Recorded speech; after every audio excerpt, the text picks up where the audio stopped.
Hey guys, I'm Alina with Awaken Catholic, and this is Layla, our newest member of the family. And this is Awaken the Saint.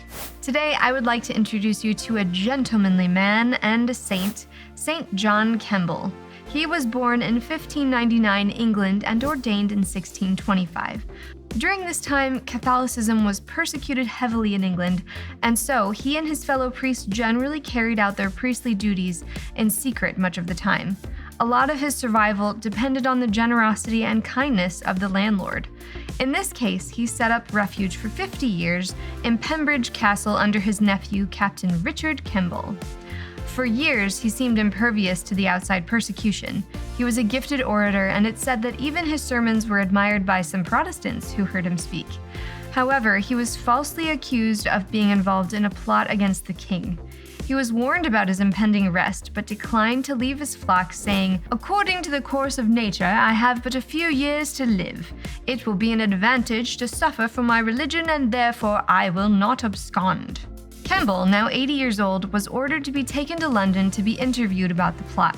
As the elderly priest had difficulty riding a horse, he was strapped like a pack to his horse on the way there. Eventually, he was found to have no connection with the alleged plot, but found guilty of the treasonous crime of being a Catholic priest. He was sentenced to be hanged, drawn and quartered, simply for being a priest. Before he was led out to his execution, the assembled party joined the elderly priest in a final smoking of pipes and finishing his last drink along with his prayers, of course. This birthed a famous Hertfordshire saying, "Kemble pipe and Kemble cup," referring to a parting pipe or cup. Kemble's final words were these: "The failure of the authorities in London to connect me to the plot makes it evident that I die only for the profession of the Catholic religion, which was the religion that first made this kingdom Christian."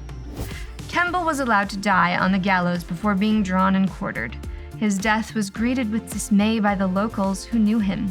Protestants and Catholics alike looked on in sorrow, recalling him as a great gentleman. It's inspiring how one man can bring a community together simply by using his gifts for the kingdom and living a life of love and faithfulness, no matter who he encountered.